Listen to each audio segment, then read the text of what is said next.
Hello everybody and welcome back to the channel. Thank you very much for clicking on this video, it's much appreciated. Basically this is just going to be a short video today, just going through the pack and some of the items that I took with me on my last Polish Loadout camp in the stormy weather. There's been a couple of guys that have expressed interest in what I took in this little Northern Ireland patrol pack, which is in the DPM colours. So I'm going to go through it. I'm going to take out all the items. I've packed it back up pretty much how I had it that night, minus the food obviously because that was fresh, and then I'll take you through each compartment, what's in it, and then at the end we'll see how much it weighs, because I know some people will be interested in how heavy the stuff is that I took. So this is it. This is the Northern Ireland Patrol Pack. So with the Northern Ireland pack you get two compartments at the top.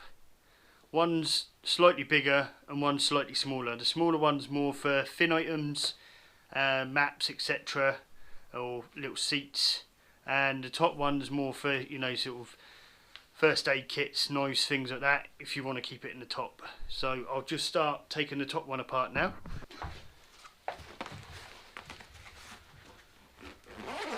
So in this pack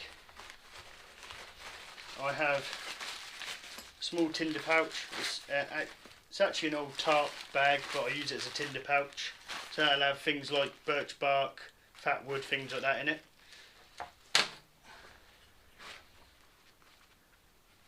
Just a pair of gloves, just for doing bits around camp. Then I've got my trusty Mora knife that I use all the time. Needs a bit of a clean. Laplander saw.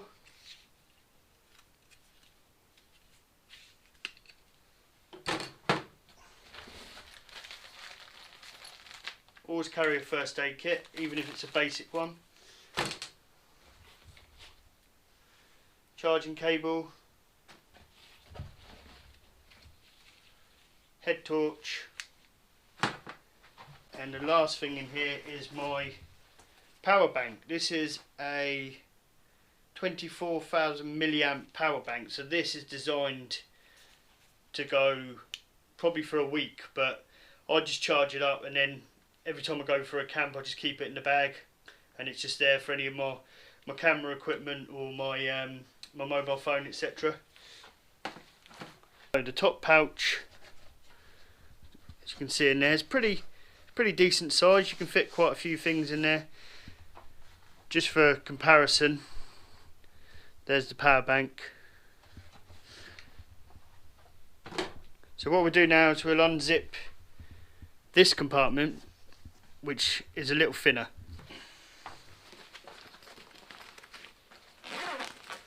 So in this compartment I have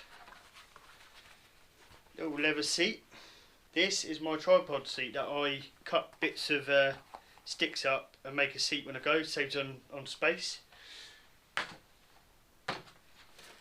Then I have a very cheapy blow up pillow. I think it's about £1 from Asda, but it's really comfortable. Just a random carrier bag, just for rubbish, things like that. And a couple of bits of foil. That's either just to put my little stove on to cook, or if I bring any potatoes or something like that, I can wrap it in foil.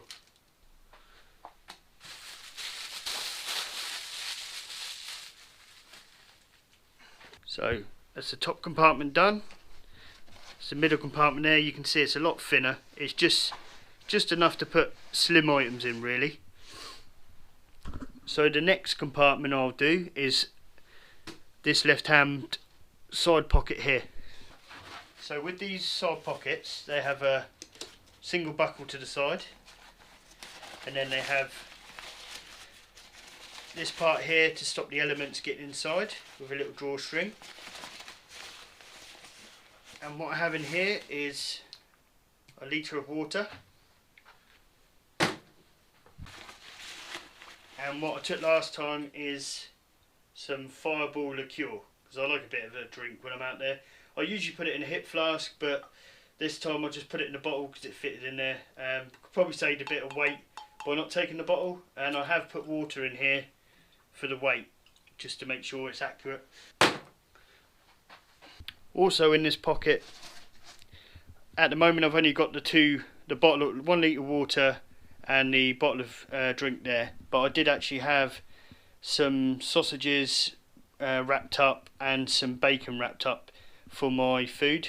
It was meant to be for dinner and for breakfast, but I didn't end up having the bacon for breakfast because I wasn't feeling particularly great.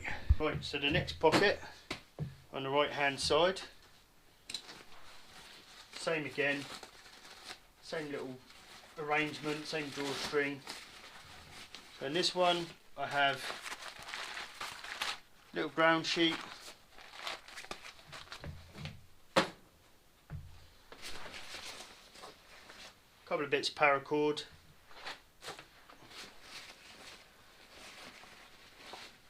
little titanium cup in case I want a cup of tea, hot chocolate,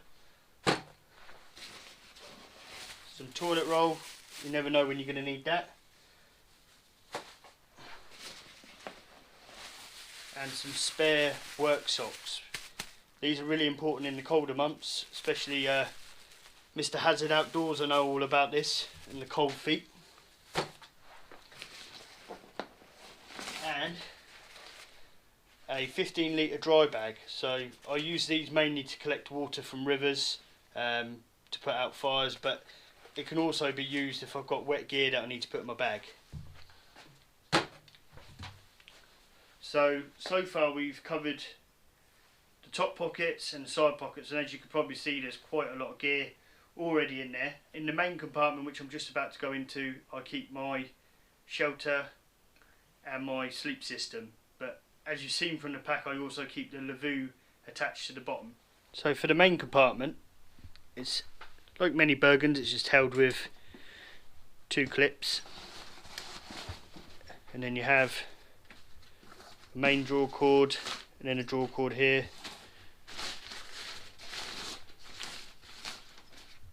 So in here I've got a British Army DPM Gore-Tex bivvy bag.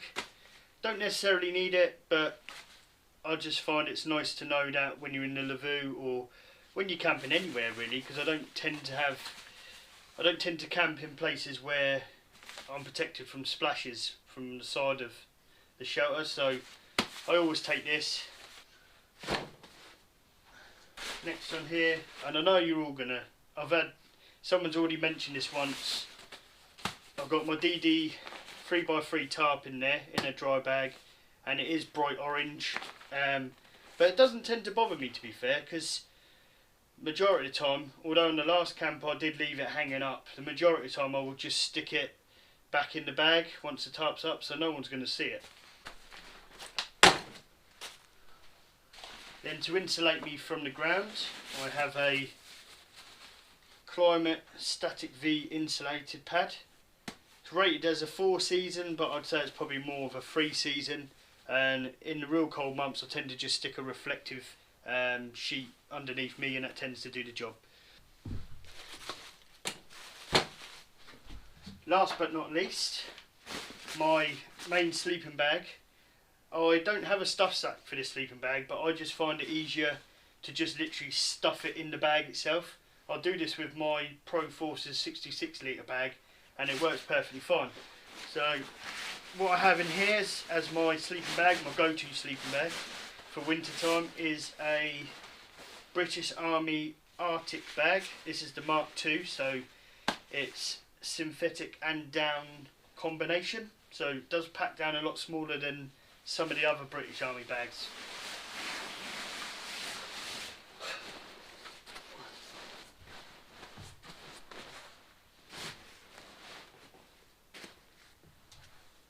So there we have it.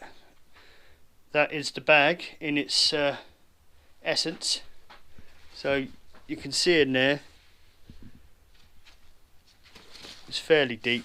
It's quite a slim bag really. And so you've got quite a few molly bits on there, so I just strap the size 1 Loadout to the bottom.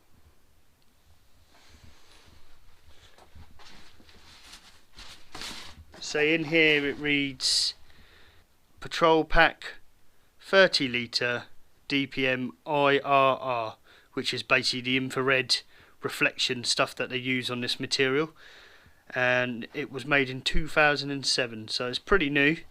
So when I got it, it was unissued for about, got it for about £5 in total with some other gear, including the basher you can see at the back.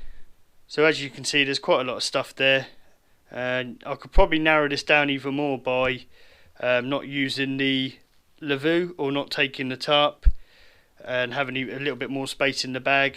Probably saving about 2 to 3 kilograms, but to say I'm not fussed, quite happy just to take what I need or what I want.